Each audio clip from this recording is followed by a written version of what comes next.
Hello everybody, welcome to another devlog of A Kingdom Together. In this devlog, I am happy to announce that I am releasing the first ever test build of the game. If you're interested, you can just go over to the download link and download it today and play right now. To anyone who has not yet seen the game, A Kingdom Together is an MMORTS, so it's an MMO but an RTS setting. A Kingdom Together players, they form part of a kingdom, they build buildings, there's politics, there's warfare, and basically over the course of 2 weeks or so they need to help their kingdom conquer their way to victory basically. In this devlog I'm going to be going over the first 5 to 10 minutes of the test build. I mean, that's all there is right now, so choose a name and enter the game. So this is my workers hut. This is where I will start. If I zoom out, you can see that there are many players in the game. These are real players from my Discord, so please, if you're interested, join the Discord, link is in the description, and help us test the game. So as you can see, it is a pretty big map. Most of it is empty. It's just obviously a test build. There's nothing pretty much in the map. So if I zoom in here, you can see that it's just empty ground, because it's a work in progress. But if I go here, which is where the players are currently spawning, and I zoom in, you can see this is my workers hut. So just as a reminder, this is an actual RTS, it's no Clash of Kings or mobile game. So these units, the players are probably away from keyboards right now, but if they want to, they can just move them around in normal RTS setting. You can see that I have my first quest, says welcome to the realm, train a builder. I'm just gonna click on my workers hut and I'm gonna trigger a builder. Gonna consume some grain rations. These are my resources up here, and the builder is ready. I can move them around the map in true RTS fashion, but this is obviously real-time multiplayer, so if other players join in here, they're gonna see exactly what I'm seeing. Let's continue with the quest. Let me build a farm. Buildings cost resources. Currently, I believe every building costs 1 wood and 1 stone, so it's just temporary. And you might have noticed that if I place a building, it just finishes right away. The builder doesn't really do much, so that's all work in progress. The building needs to take some time to finish. The first quest is done, so we can train a forager from the workers hut. This is the forager. We need to collect some seeds. To harvest seeds, we need to search for some wild shrubs. So using the search here, I can just search for wild shrubs, and this is going to take me to the nearest wild shrub. So I'm gonna send my forager here. So as you can see, the forager is harvesting. He deals a specific type of damage, if you will, which is just foraging the wild shrub. Obviously it's pretty slow, it's painfully slow, but that's the point, because if you wanted to go faster, either get more foragers, invest in better tools. You can also train your foraging skill, but that's something which is not in the game yet. The point is that different players invest their time in different skills. So you might have players which are more specialized in wood cutting, some are more specialized in farming. Point of the game that you dedicate yourself to a specific stream, but it's going to be in a later devlog. I have 2 seeds here. I'm gonna send my forager back. Where's my base? It is. And now from the farm I can produce grain rations. So grain rations cost 1 seed each, so let's produce them. So here we go, and that's it. The quest is done. So now let's train a lumberjack. So we have a lumberjack here, and start chopping some wood, and we also need a miner to start mining some stone. So here's the lumberjack. Please chop some trees for us, and the miner can start mining some rocks. So as you can see, everyone's busy doing their work. Something to keep in mind is that there will be multiple different types of trees and different types of stuff to ore. It's just a test build, so right now obviously there's just a single type of tree and a single type of rock. And here we go, there's the wood and there's the stone. Great. So now the next step is to build a barracks. So let's build a barracks here and train a swordsman. So we're gonna have a swordsman here, and our job is to defeat 3 wolves. Let's search for wolves so we can see where they are. They're a bit far away, but we can start making our way to the wolves and have them attack the wolves for us. So as you can see, the swordsmen are moving across the map and they will slowly make their way down to the wolves. So the swordsmen have arrived and here they are attacking the wolves. So they're going to be dealing some damage, they're going to be receiving some damage as well, but the wolves are no match for us. So here you go, let's attack another wolf because we need to defeat a total of 3.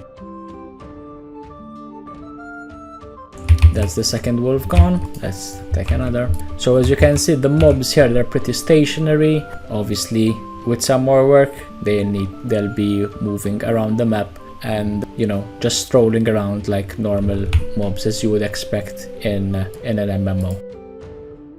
So the wolf is dead. Let us just move the swordsman away just so we won't lose them. And the next quest will help us craft some potions so that we can heal back our swordsman. So let's go back to the builder. We're gonna build an apothecary. So here you go. And we also need to harvest 2 mushrooms. So we take our forager and let's send them over to the mushrooms so that they can do some foraging.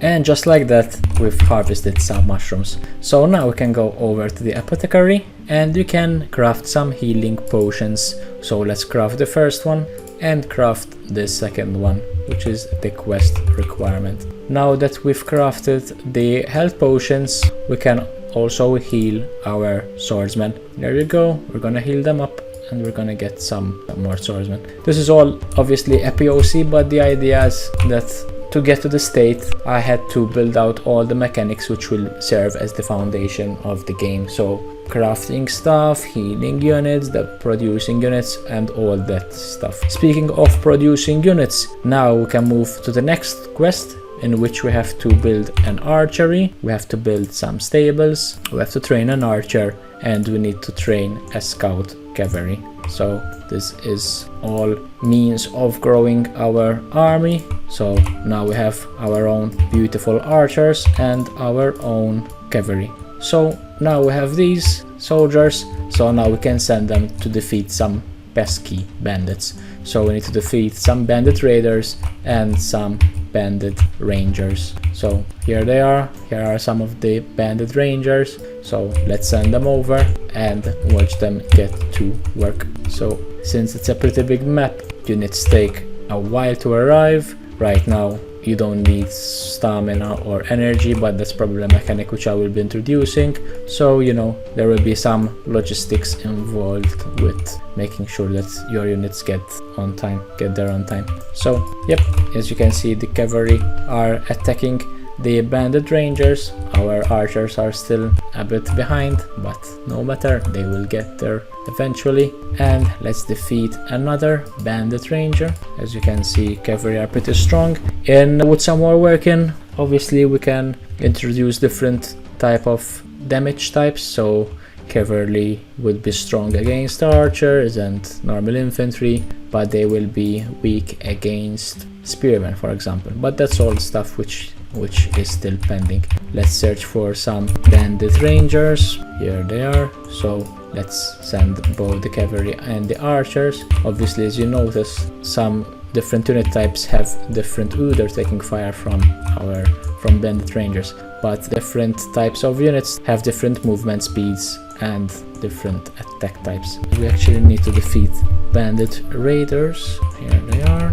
So let's send them over to attack bandit raiders, not rangers. So let's wait for them to do their job. And as you can see, with multiple units we're dealing way more damage. So there's one more. Let me micro the archer to stay a bit outside. As you can see, we have Sly Fox's catapult here. Again, if you want to play this demo completely free, obviously, just head to our Discord and just download the test client. So here we are, the final quest. It's going to simulate the siege engine mechanics. So let's just build a siege camp, train a catapult, and then send over the catapult to defeat some bandit outposts. So here it is, a catapult in all its glory. So we're gonna watch it move and make its way over to the bandit outposts. So here they are.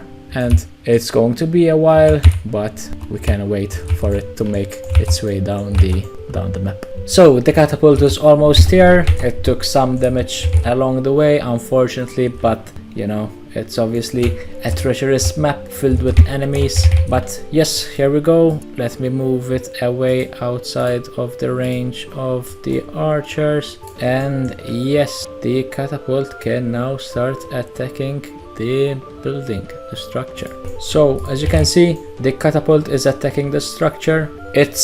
The difference is that structure units like these outposts here can only be damaged by siege units, so it is useless having swordsmen and archers and cavalry here because they physically cannot damage the buildings. Only siege units can, so that's why they are important. They are obviously a bit fragile and they move slow, so you will have to protect them at all costs. But yes, as you can see, yeah, the catapult is defeating the buildings. So that's it with regards to the quests available in the first ever test build. If you want to try this out for yourself, please do so, because this is obviously a work in progress and I need all the feedback that I can get. Also, please join the Discord and participate in the conversation. All feedback is good feedback. Also, we have our Steam page. It has just been published right now, so please go to the Steam page and wishlist the game. And that's it. Until the next devlog, please everyone have a good time, and thank you, and talk to you again. Thanks.